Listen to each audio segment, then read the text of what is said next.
Dr. Solomon, there was a surprise there. There was a 53% reduction in all-cause mortality among the patients with RA.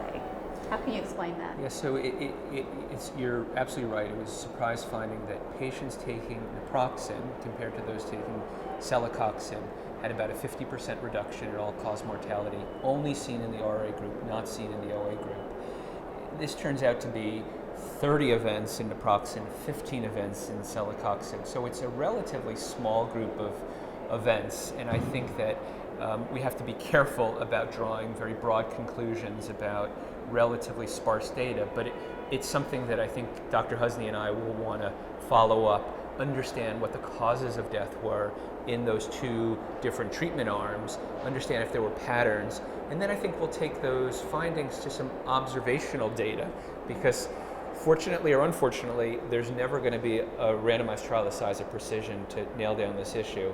But I think in observational data, we can have an ability to try to shed some light on what I believe is a surprising finding. At the other endpoints, Dr. Husney, were the drugs completely equivalent for both patient groups, or were there some signals that Celecoxib, exerted some positive effect at all? Sure. So it's really interesting when you delve into the two different groups. So as you know, just to reiterate, in the parent trial, we did see that Celecoxib was not inferior to ibuprofen or naproxen. When you delve down into our subanalysis that Dr. Solomon and I did, and really looking just at OA versus RA, we did see some subtle differences. Largely in the OA population, which was the majority, about 90% were OA, they did follow the parent trial.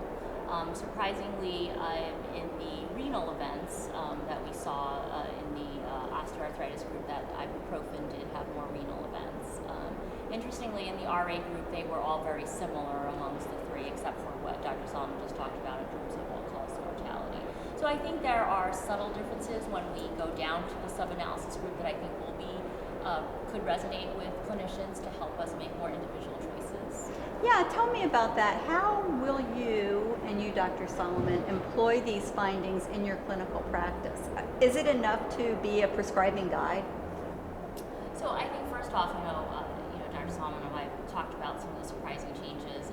I think in terms of the GI, we know that selective COX-2 selective inhibitors do have a GI advantage, not as a big surprise. But some of the renal and cardiovascular are probably positive, good news for us. I think that Celecoxib does appear less risky. So I do think that patients that need it long term, I am comforted by some of these results from Precision, and we'll be able to share that with my patients so that we can make shared decision making for these patients. There are also, as Dr. Solomon and I know, very big differences between these two patients. RA patients do have a little bit more cardiovascular risk in general, compared to osteoarthritis patients, and other differences. So when we are making these decisions, we can weigh in the risks and balances of all of these drugs. Yeah, I would just echo what Dr. Husney said. I think that the Precision trial tells us that we can stand in front of patients and say Celecoxib, naproxen, ibuprofen have equal cardiovascular safety. And I think that's a very important message for providers, for patients to understand and to then have a dialogue about what makes the most sense for them. We did find some subtle differences in the benefits of the drug. So we didn't just look at side effects, but we also looked at pain, changes of pain, as well as changes in functional ability. And interestingly, we saw some slight improvements in ibuprofen users compared to Celecoxib users.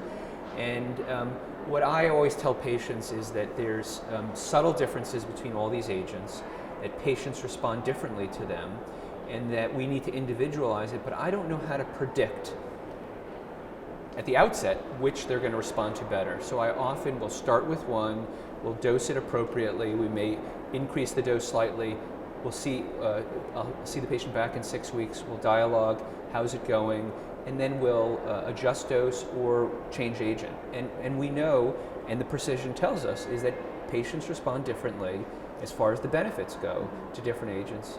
The other thing I'd like to just mention is that this was an active comparator trial. We had 3 active arms. There was no placebo. And as Dr. Husney and I know, we don't stand in front of patients and offer placebo. We offer active treatments when patients come in suffering. And so to ask the question of, but are these better than nothing at all, that doesn't resonate with our patients and us, because we're asked by patients to help them. It is a question that cardiologists ask, well, aren't these risky drugs? Risky compared to what? They say compared to placebo. And again, that's just not an option for many of our patients when we're having that conversation about analgesia. One thing that I noticed when you were discussing the limitations of the study is that the dosing of celecoxib is somewhat below the level that has been previously associated with cardiovascular events. So is that the level that you investigated?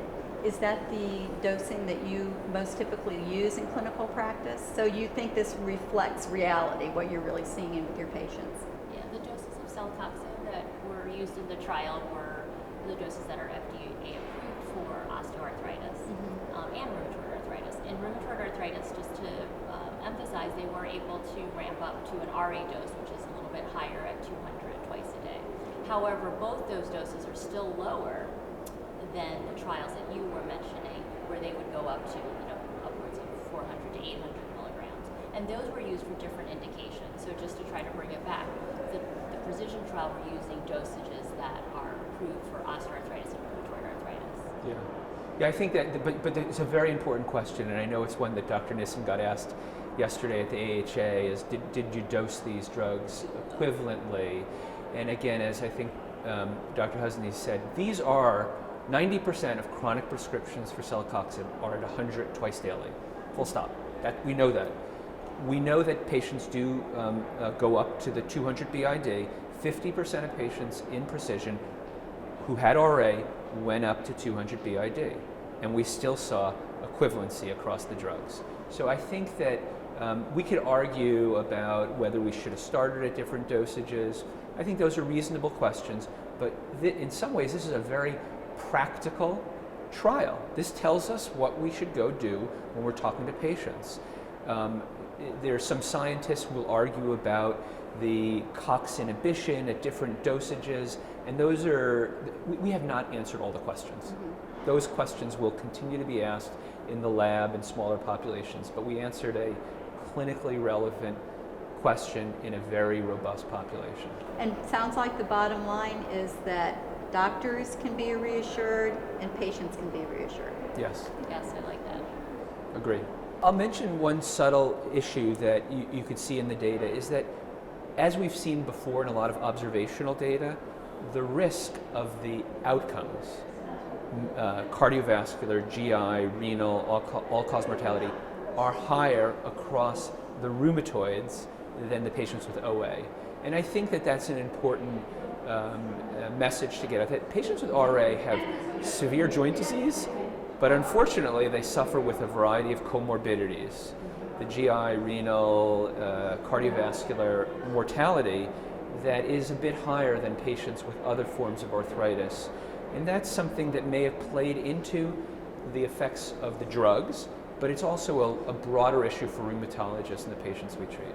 Yeah, I really want to echo that point. I think Dr. Solomon and I, when you see these patients, in your office, they don't come really as all one bucket. I mean, they're really coming with multiple comorbidities, different past medical history, some that are modifiable, some that they can't modify, and then you're presented with trying to treat them chronically for their pain.